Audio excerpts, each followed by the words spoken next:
हम लोगों का जो मांग है, अभी प्राथमिक शिक्षक नियोजन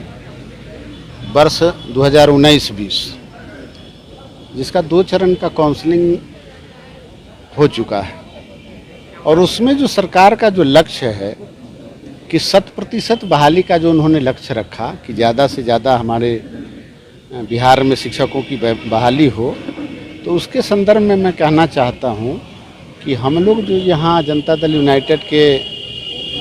कार्यालय में आज जनता दरबार में आए हैं शिक्षा मंत्री जी से मिलने, तो उसके पीछे एकमात्र हमारा बिहार सरकार से डिमांड है कि अभी तक अच्छी तरीके से जो काउंसलिंग आदि कराया गया है, तो 2 फेज का काउंसलिंग हो गया है और उसमें 1 फेज का काउंसलिंग तुरंत तृतीय चरण का आने वाला है। लेकिन सरकार के स्तर पर और अभ्यर्थियों के स्तर पर एक बात बहुत बड़ी समस्या के रूप में उभर के आई है कि बहुत ज़्यादा सीट खाली जा रहा है। आखिर उसके पीछे कारण क्या है? तो बिहार में शिक्षा विभाग जो है इस बात की समीक्षा कर रहा है और वहाँ भी सचिवालय स्तर पर भी इस बात की चर्चा हो रही है, वहाँ भी समीक्षा की जा रही है। और एक तरफ भारी पैमाने पर सीट खाली जा रहा है और दूसरी तरफ अभी भी बिहार में हजारों अभ्यर्थी ऐसे हैं जो हम लोगों का अभी तक काउंसलिंग नहीं हो पाया, अभी तक काउंसलिंग से वंचित है। उसके पीछे जो कुछ समस्या है उस पर हम सरकार का ध्यान आकृष्ट करना चाहते हैं और हम मांग लेके आए हैं कि जो खाली सीट जा रहा है और केवल 1 चरण का तृतीय चरण का जो काउंसलिंग बाकी है और सीट भी चूँकि 2012 की जो बहाली हुई थी और शेष जो रिक्त सीट बचे थे उन्हीं पर बहाली हो रही, तो सीट की संख्या भी कम थी। तो बहुत सारे हजारों लोग जो अभी रोड पर दर-दर की ठोकर खा रहे हैं, तो सरकार से हम जितने भी अभी तक काउंसलिंग से वंचित अभ्यर्थी हैं, सरकार से ये मांग रखने आए हैं। हमारे शिक्षा विभाग के जितने भी आला अधिकारी हैं उनसे हम मांग रखने आए हैं कि वर्ष 2020 में 20 जनवरी 2016 में बिहार सरकार का गजट है, उसमें स्पष्ट रूप से प्रावधान है, बिहार सरकार के द्वारा ऐसा प्रावधान लाया गया है कि उसी नियोजन वर्ष में संगत कोटि के उसी नियोजन वर्ष में चाहे वह अनारक्षित सीट हो या आरक्षित सीट हो, अगर उपयुक्त और कुशल अगर महिला अभ्यर्थी नहीं मिलती है, वैसी स्थिति में खाली जा रहे सीट पर उसी संगत कोटि के उसी कोटि के पुरुष उसी नियोजन वर्ष में उन्हीं के माध्यम से उस सीट को भरा जा सकेगा। बिहार सरकार का स्पष्ट गजट है। तो उसी संवैधानिक जो हमारा डिमांड है, कोई अनलीगल डिमांड नहीं है, अपनी बिहार की सरकार, शिक्षा मंत्री महोदय और शिक्षा विभाग के जितने भी आला अधिकारी हैं उनसे हम मांग करना चाहते हैं कि अभी तक बिहार में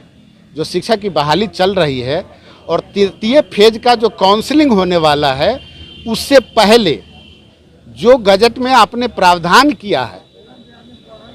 20 जनवरी 2016 के गजट में जो आपने प्रावधान किया है कि उस कोटि की अगर महिला अभ्यर्थी नहीं मिलती है तो उसी कोटि के पुरुष अभ्यर्थियों से उस सीट का,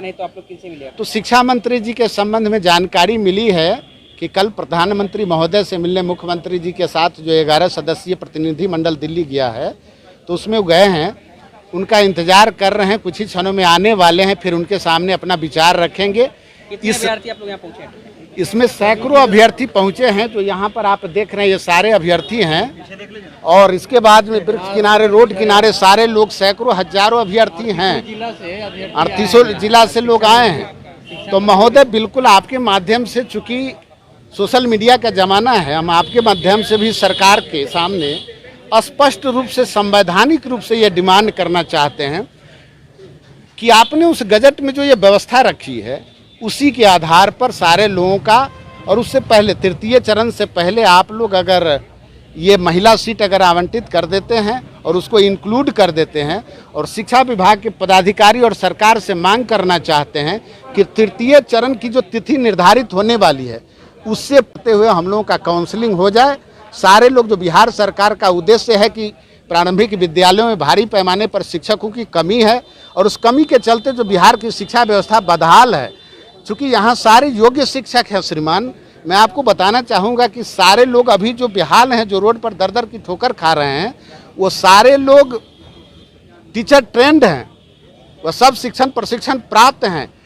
टेट पास हैं, बिहार सरकार के द्वारा जो पात्रता परीक्षा होती है वो पास हैं, सीटेट पास हैं, तो अपनी योग्यता रखते सारे विद्वान साथी हैं, जिनके बहाल होने से बिहार की शिक्षा व्यवस्था में आमूलचूल परिवर्तन होगा। तो हम चाहेंगे कि अधिक से, और सरकार का भी लक्ष्य है, उसमें पदाधिकारी लोगों का, सरकार कई बार घोषणा कर चुकी है कि हम 100% बहाली की इच्छा रखते हैं। तो जब अगर आप इच्छा रखते हैं तो संवैधानिक रूप से आपने उस गजट में वर्णन किया है, बस वही हमारा अधिकार है और उसी के तहत हम आपसे डिमांड करने आए हैं कि तृतीय चरण से पहले उस महिला वाला सीट हम लोगों को आवंटित कर दिया जाए, उसी कोटि में, यानी कि जिस कोटि का जो महिला का सीट होगा उसी कोटि में पुरुष साथी का नियोजन हो। इन्हीं बिंदुओं के साथ हम बिहार सरकार और अपने शिक्षा विभाग के आला अधिकारियों के तरफ मुखातिब होते हुए अपनी मांग को रखते हैं।